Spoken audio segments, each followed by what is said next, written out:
Hello friends, welcome to my YouTube channel. आज का हमारा टॉपिक रहेगा एग्रीकल्चर इन इंडिया, खेतीबाड़ी जो हमारे भारत में की जाती है। तो आपको पता है कि हमारे इंडिया में जो है खेतीबाड़ी कितनी इम्पोर्टेंट है, ठीक है। तो जो क्या है कि हमारे इंडिया में जो मैक्सिमम लोग जो है वो जो है खेती बाड़ी पे ही डिपेंड है। तो 2/3 of population still live on the agriculture. Agriculture जो है एक प्राइमरी एक्टिविटी है, ठीक है, जिसमें farming, animal rearing and fishing वगैरह जो आती है, ठीक है। अब नेक्स्ट है हमारा 3 crop season in India. 3 crop season होते हैं, ठीक है। 3 सीजन्स में जो है फसलें बीजी जाती हैं। तो आपने याद रखना कौन कौन से, खरीफ, राबी एंड जायद, ठीक है। तो खरीफ का जो है कब बीजते हैं, खरीफ को बीजते हैं जून और जुलाई में, और इसकी कटाई करते हैं सितंबर और अक्टूबर में, ठीक है। याद रखनी है, मंथ याद रखने हैं। और क्या क्या बीजते हैं, तो आपसे पूछा जा सकता है कि राइस जो है, चावल कब बीजते हैं, तो आप बता सकते हो खरीफ फसल सीजन, इसमें क्रॉप इसमें बीजते हैं, सीजन में बीजते हैं, ठीक है। ज्वार, बाजरा, रागी, मेज, मक्की वगैरह, कॉटन, ठीक है, एंड जूट। और रावी में आ जाता है कि कब बीजते हैं, तो याद रखना है अक्टूबर और दिसंबर में, और इसकी कटाई करते हैं अप्रैल और मई के महीने में, ठीक है। तो इसमें क्या क्या बीजते हैं, गेहूँ, barley, peas, rapeseeds, mustard and grains, ठीक है।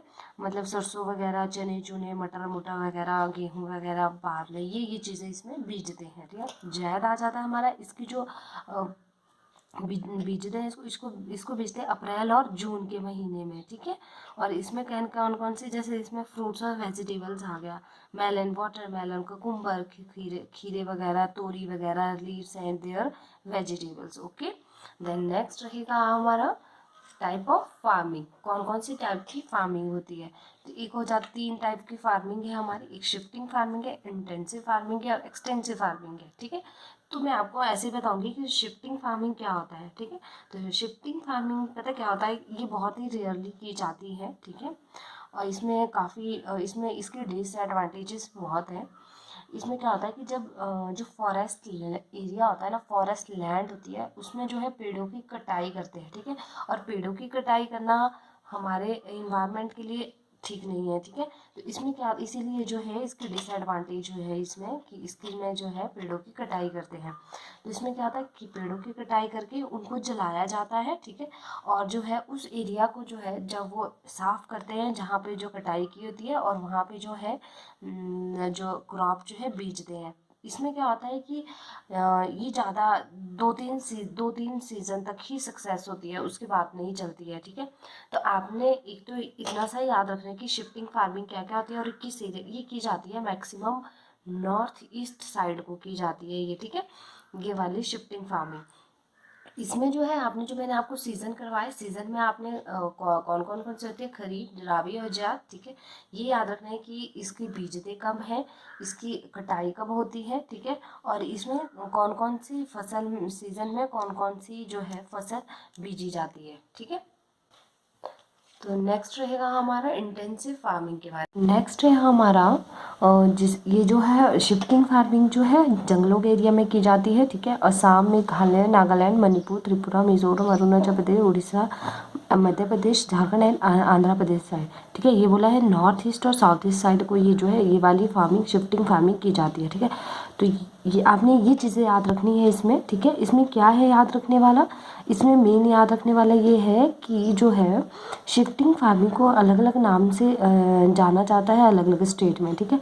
तो असम में जो शिफ्टिंग फार्मिंग को झूम कहते हैं, केरला में पोनम, और आंध्र प्रदेश और उड़ीसा जो है साथ साथ में है, ये दोनों स्टेट्स, इनमें पोडो कहा जाता है, ठीक है। मध्य प्रदेश में कहा जाता है बेवार, मशार, पिंडा, ठीक है, पिंडा एंड बीरा, ठीक है।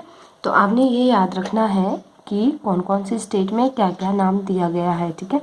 और इसमें क्या होता है कि मेन क्रॉप क्या है, इसकी क्रॉप भी याद रखनी है, धान वगैरह होती है, गेहूँ, मक्की वगैरह, ठीक है, और टोबैको, शुगर केन वगैरह, ठीक है, और बाजरा बुजरा, ठीक है।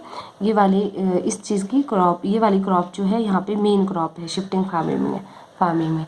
अब आ जाता है हमारा इंटेंसिव फार्मिंग। इंटेंसिव फार्मिंग क्या होता है, इंटेंसिव फार्मिंग के में क्या होता है, in which the cultivation use large amount of the labour बहुत ज़्यादा लगती है इसमें, छोटा सा एरिया होता है बट इसमें लेबर ज़्यादा लगती है, ठीक है।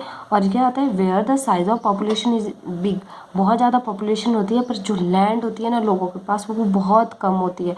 तो इसमें क्या होता है कि राइस और वीट जो है, राइस और वीट इसकी मेन क्रॉप है। आपने याद रखना है कि इंटेंसिव फार्मिंग में क्या होता है, large amount of labour and capita, ठीक है, लार्ज अमाउंट ऑफ लेबर लगती है, ठीक है। अब नेक्स्ट रहेगा हमारा, इसमें क्या है, जो हमारे इंटेंसिव फार्मिंग है जो मैनुअली, जो help with the help of manually labour, ठीक है, मतलब लोग इंसानों द्वारा की जाती है, ठीक है। और एक्सटेंसिव फार्मिंग में क्या है, ठीक है, extensive farming this is a system of farming in which the cultivation use a limited amount of labour and capital on relative large area. इसमें एरिया बहुत ज़्यादा होता है, ठीक है, और लिमिटेड लेबर होती है, ठीक है। इसमें क्या होता है कि पॉपुलेशन जो है बहुत कम होती है और लैंड इसमें बहुत ज़्यादा होती है। तो लैंड ज़्यादा हुई तो इसमें क्या होता है, जब ज़मीन जो है लोगों के पास ज़्यादा होती है तो उसमें मशीनों द्वारा ज़्यादा काम किया जाता है, ठीक है। इसमें गेहूँ, बाजरा और मक्की वगैरह की खेती की जाती है, ठीक है। तो एक्सटेंसिव में क्या होता है और इंटेंसिव में क्या होता है, इंटेंसिव में जो है मैनुअली की जाती है और एक्सटेंसिव जो है मशीनों की हेल्प से की जाती है, ठीक है। और उसमें लैंड कम होती है, इसमें लैंड जो है ज़्यादा होती है, ठीक है। नेक्स्ट रहेगा हमारा ग्रीन रेवोल्यूशन। ग्रीन रेवोल्यूशन जो है ये जो है हमारी एग्रीकल्चर से रिलेटेड है, ठीक है। इसमें ये जो फादर है हमारे father of India green revolution is doctor MS Swaminathan, ठीक है। ये याद रखना है कि ग्रीन रेवोल्यूशन के फादर का नाम क्या है, ठीक है। फर्स्ट जो है ये जो मैक्सिको के जो है प्रोफेसर नार्मन बोरलांग, ठीक है, इन्होंने जो है फर्स्ट टाइम जो है ग्रीन रेवोल्यूशन इंट्रोड्यूस किया था। और इंडिया में जो है फर्स्ट टाइम जो है इन्होंने डॉक्टर MS स्वामीनाथन ने लाया था, ठीक है। जो ग्रीन रेवोल्यूशन क्या होता है, जो एग्रीकल्चर को बूस्ट करने के लिए है, ठीक है। इसमें जो है कंटेम्प्रेरी मेथड एंड इंस्ट्रूमेंट मतलब वगैरह यूज़ किया जाता है। और ये जो है फर्स्ट टाइम जो है 1966, 67, 68 ये मतलब ये चीज़ें याद रखनी है, 68 वगैरह में फर्स्ट टाइम जो है इंट्रोड्यूस किया गया, ठीक है। अब जो कंपोनेंट्स होते हैं ऑफ द ग्रीन रेवोल्यूशन के वो क्या क्या है, हाई यील्ड वैरायटी सीड्स, ठीक है, सीड्स की high variety, irrigation, use of fertiliser, ठीक है, जो खाद वगैरह होती है उसका यूज़, ठीक है। इसमें जो ये जो ग्रीन रेवोल्यूशन है वो जो है इसीलिए इंट्रोड्यूस किया था, 1960 की बात है कि जब इंडिया जो है आज़ाद हुआ था, ठीक है, तो ताकि लोग जो है भूख से और गरीबी से ना मरे, ठीक है। Use of insecticide and pesticides, ठीक है, जो इंसेक्टिसाइड मतलब दवाइयाँ वगैरह जो स्प्रे वगैरह करते हैं ना हम उस पर क्रॉप्स वगैरह पे वो वगैरह, जैसे कमांड एरिया डेवलपमेंट, ठीक है, कंसोलिडेशन ऑफ होल्डिंग, ठीक है, लैंड रिफॉर्म मतलब लैंड के जो ज़मीन वगैरह का सुधार, ठीक है, और supply of agriculture credit, agriculture जो क्रॉप्स वगैरह की सप्लाई वगैरह, ठीक है, rural electrification, rural road and marketing वगैरह, फार्म मशीनाइजेशन एंड एग्रीकल्चर इंडस्ट्रीज वगैरह, ठीक है।